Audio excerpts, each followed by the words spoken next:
For every dollar many startups spend today, they're only making back about 30 cents in revenue. Investors want discipline like never before. Our guest, Juan Espinoza, with over 25 years as an institutional investor, has spent over a decade investing through special situations and distress, and now he's teaching the next generation how to go back to the basics that really matter. Juan, thank you so much for being here with me. It's great to be here, Tracy. My first question is, why work in special situations and through distress?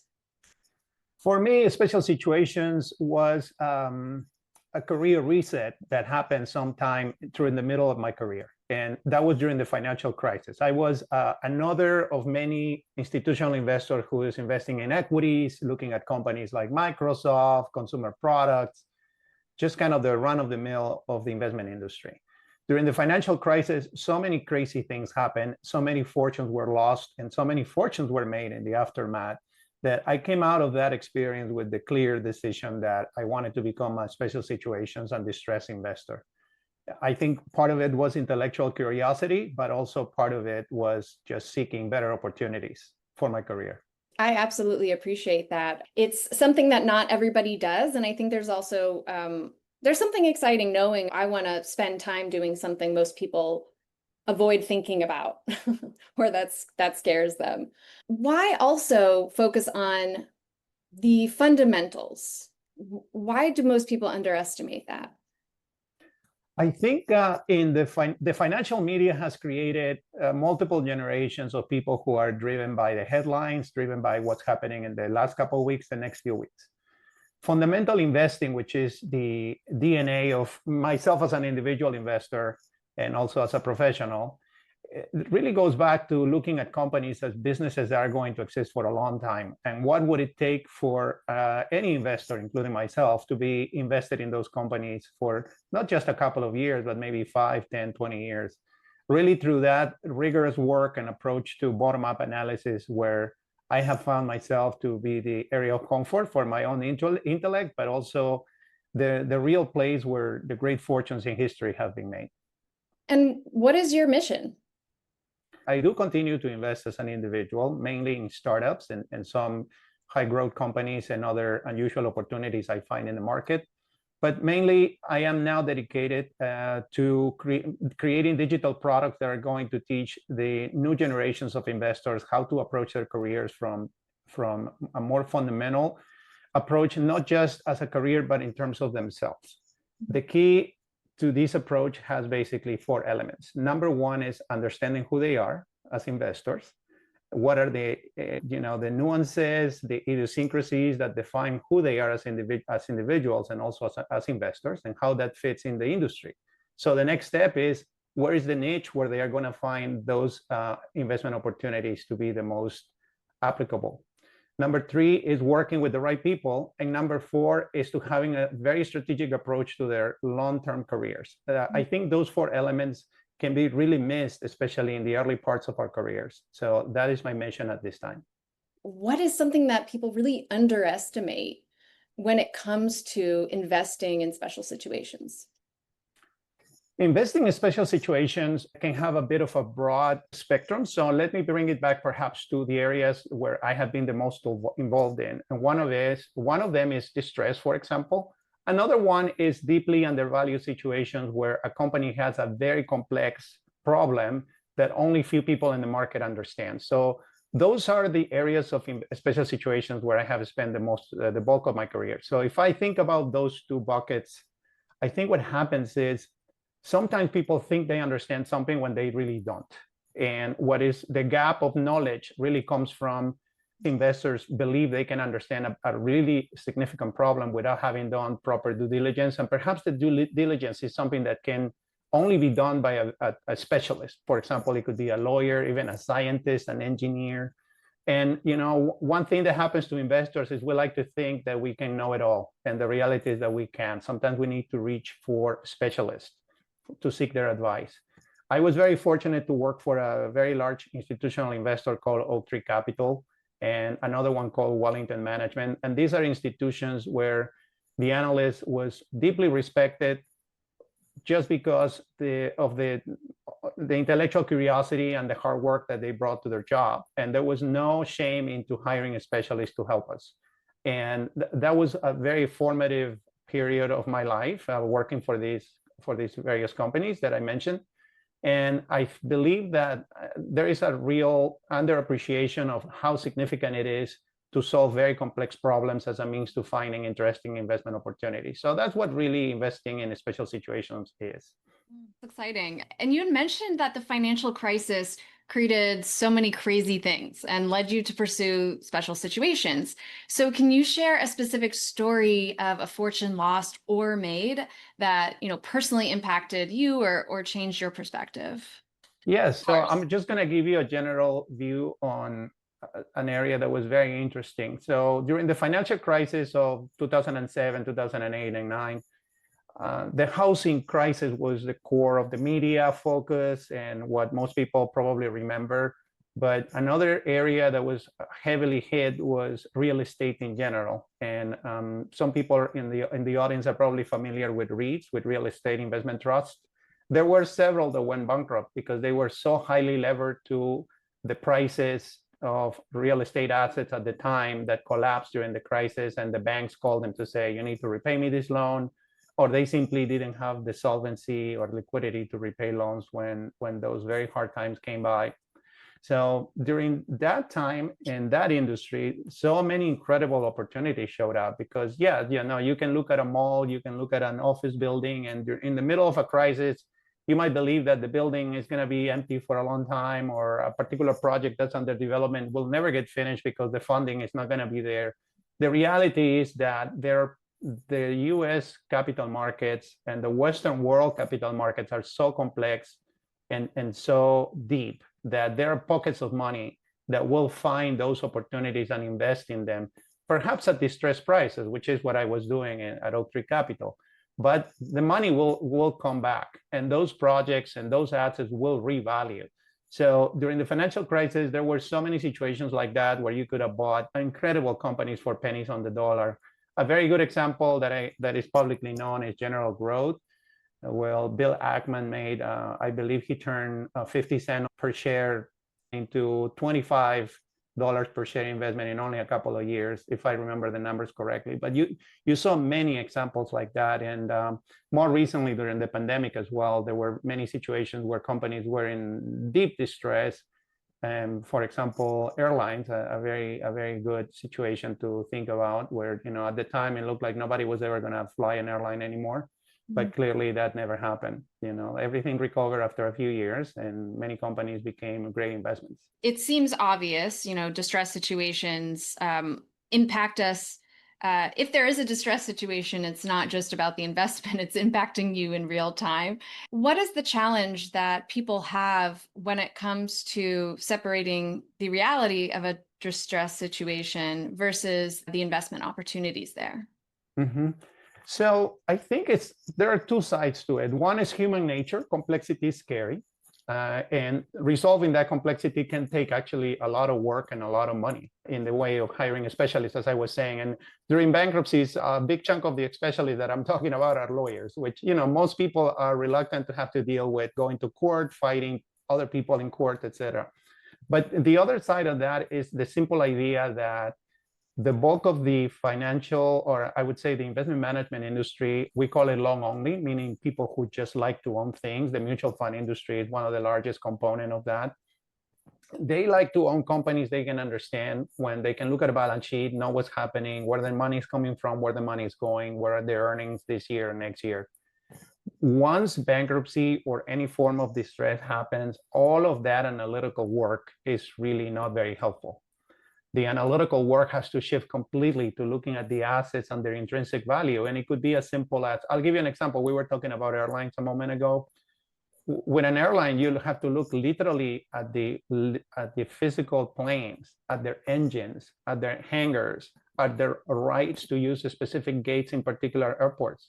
So that level of knowledge and detail, the average investor on Wall Street doesn't know that. There has to be a deep interaction with specialists to help you make those calculations, and also to help you assess what is the likelihood that the court proceedings that are involved with a bankruptcy will result in the favor of the investor, and at what price that makes sense.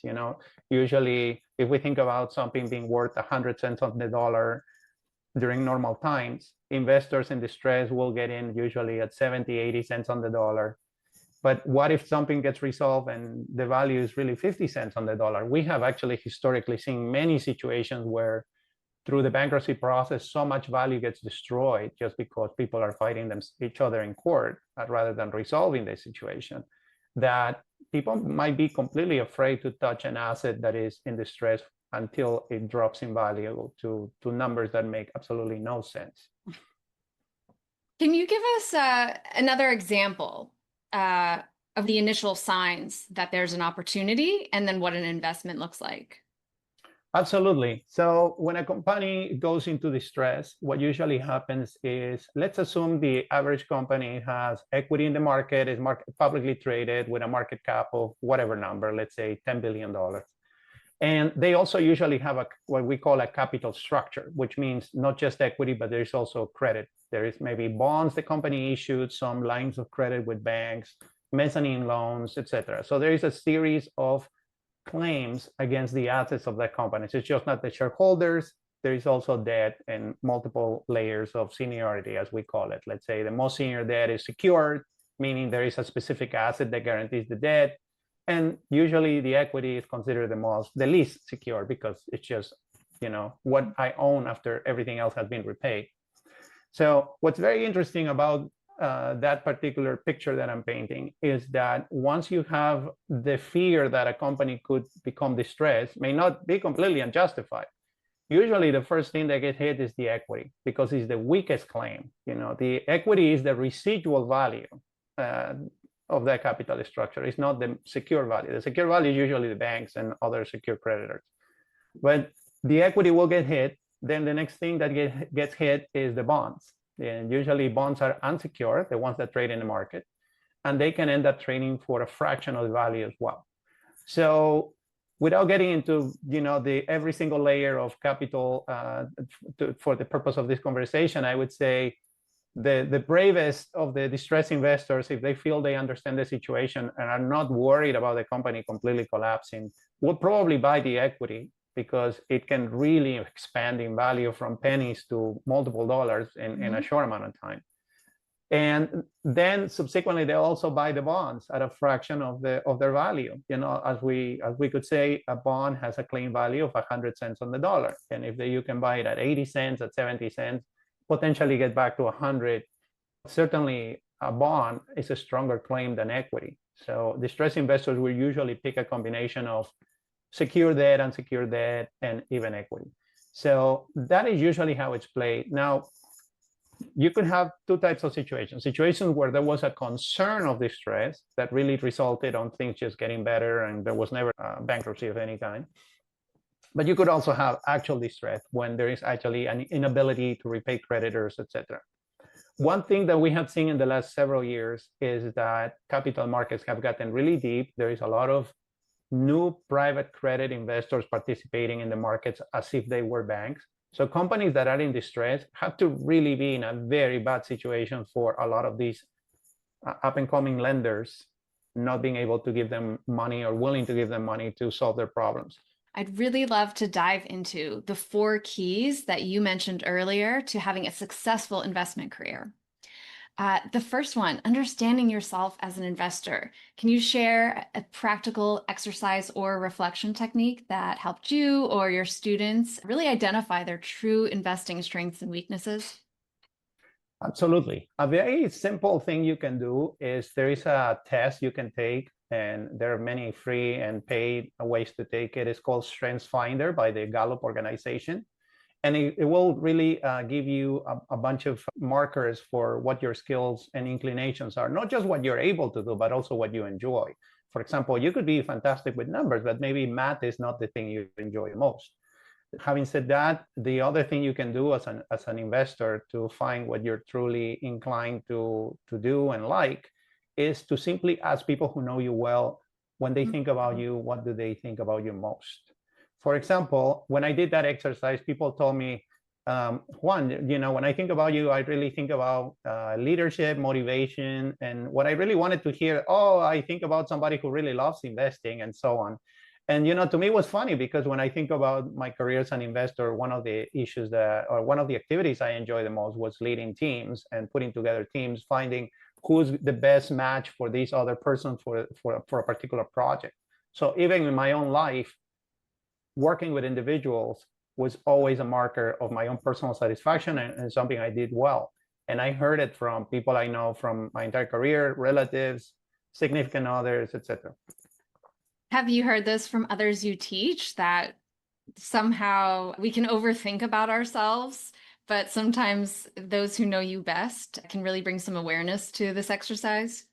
Absolutely. People are really marveled to hear the feedback they get. So what I tell people is just, send pick 8 to 10 people, ideally 10, because some people will not answer, just sometimes people don't get back to you. Wow, that's a lot of people. Nice. A lot of compliments too come your way.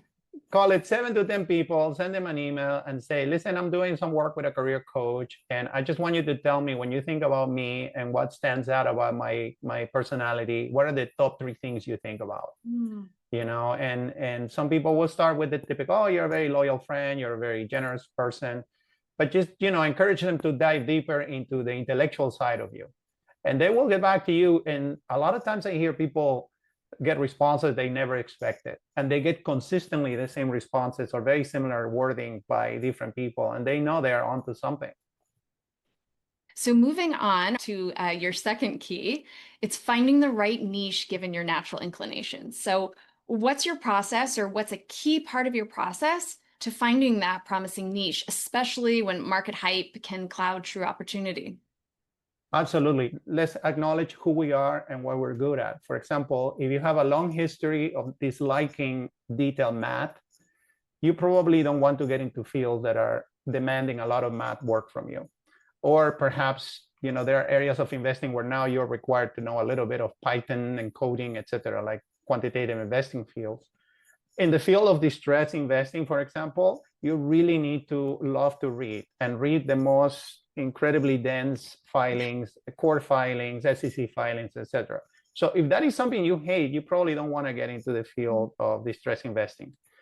And so that would be at a very basic level. What are your preferences? What are your inclinations? Right. Once you understand that, the job gets a lot easier. But also you want to have a realistic assessment of what the work is like once you're in those fields. You don't want to go by what people say in the media, etc. So 2 easy ways. Number 1, just talk to people. If you think you might be a good fit for a private equity firm that does investing in software, well, find people, perhaps graduate from the school you went to, etc., or people who are working in the field. Trust me, if you approach people with genuine interest and you ask them very specific questions, almost anyone is going to give you 10, 15 minutes of their time to help you.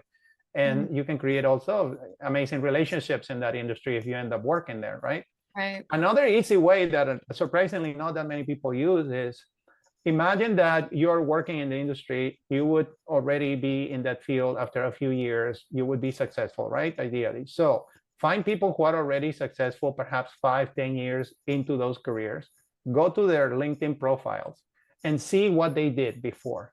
If you consistently find, for example, I know someone who loves quantitative investing, and when we were looking at backgrounds of individuals who have done careers in that, we found that there is an inordinate number of people with PhDs and master's degrees in physics and mathematics, et cetera, et cetera. So, at that point, that if you don't have that background, you better have something to offset that knowledge gap if you don't have it. Just maybe you want to decide that you need to do something different, than your career. But you certainly will have a very easy time understanding the industry by looking at who is successful in that industry. What is their background? What they've done before? What are the previous experiences? And is there any other misconception that you're repeatedly seeing from students? Yes, I think people underestimate the importance of their personal connections in their long-term career success. I don't want to jump into another key principle so quickly, but it is very important to think about your connections. And the connections play 2 roles. I'll give you an example. When I chose investment management, and particularly to become a value investor, A lot of that came from two close friends I had in the dorms of the MBA program. My neighbors to the right and to the left were both value investors from before. And through them, I got to know the ins and outs. I got to hear more about Warren Buffett, read books about him, and so on, fall in love with this career. And to me, it's interesting because I wonder if I was perhaps in the dorms living next to people who did something completely different, would that have dictated that I did something else for a living? I don't know. I was just very fortunate that my neighbors guided me in the right direction for what I really enjoy doing. Right. I mean, maybe if you live next to people who just played beer pong, you would have known the full history of that. Exactly. So, and then that was obviously something that I did not plan. These neighbors were assigned by a lottery, perhaps in the dorms. But then the next issue is who are the people you seek out to? You know, the people you seek out, and now you are determining who are your influences. So it's very good to, number one, maybe have a bit of a diverse group of people from an intellectual standpoint, the things they do for a living to be a little bit different. So you get to have a sample of what's out there in the world. And even if you want to just have investing friends, you know, maybe one is a quant, one is a macro person, one is a fundamental investor, one is a private equity investor, one is a credit investor. You get to experience through their eyes and through their stories all the options that you get to have for your career. Well, I'm happy that you transitioned us into surrounding yourself with the right people, another key of yours. What is the strategy that you use so people can, as they're meeting people and kind of assessing where they're spending their time and different groups that maybe they already have, what strategy can they use to evaluate whether a team of people, a community, or a partner, adds true value beyond just the numbers? Yeah, so two things that are very important for me, and I want to maybe demystify a little bit, is, for example, the concept of mentors.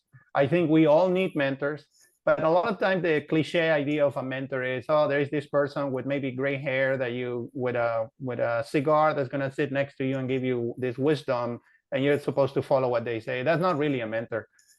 My experience and what I try to teach people is mentorship. You can have 1,000 mentors, you can have 100 mentors, you can have as many mentors as you can find. But the idea is that you try to subdivide the things that are important to you. Maybe in one case is how you are a communicator, how you are a leader, how you are an analytical person at work.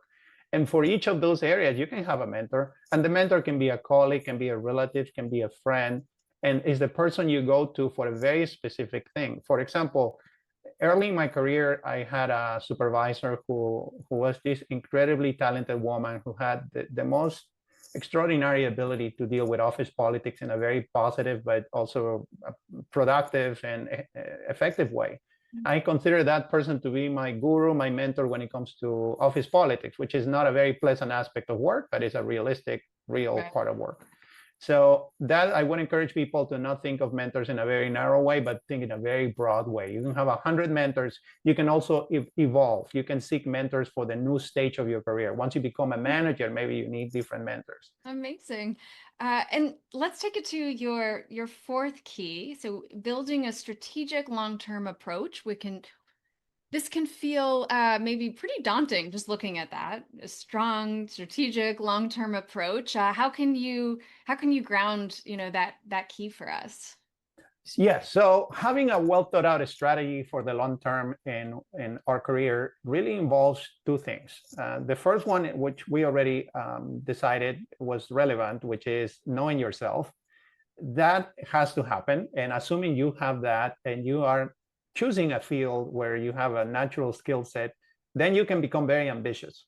Normally, what the average person could consider, hey, I can accomplish XYZ in 10 years.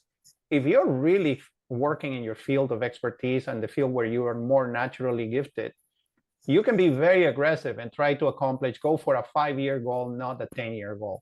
I would say 10-year goals are so far out that are very difficult to really feel and embrace for most people. We can certainly put them on paper, but on a day-to-day basis, we're not in touch with it. Whereas if we have a 3 to 5 year goal, we can be in touch with it every day, because what we're doing today, it will definitely impact what happens with us in the next 3 years and even 5 years. So I would say, number one, have those goals. Create a goal that is very aggressive, assuming you're working in your field of expertise and natural gift. And assuming you're also surrounding yourself with the right people and people are really giving you opportunities as opposed to putting roadblocks in your way, then you are really able to accomplish so much more. And career strategy is really about knowing where you're coming from and knowing where you're heading. And also not fighting alone. And when I say fighting, obviously, I don't mean it negatively. I just mean that you're competing with other people who probably would like to have your job, people who probably would like to have the promotions you're aiming for. Don't fight alone. Look out for experts, coaches, mentors, even friends who can give you good advice. And you don't necessarily have to do what they tell you, but you have more food for thought. You have more variables to analyze and abilities to forecast your own future based on what you're doing. As they say, the best way to predict the future is to create it. So that's what I'm talking about with long-term strategy. I love that. Juan, thank you so much for being here today. It was a pleasure having you on the Edge for Tomorrow podcast, and look forward to continuing to follow your work.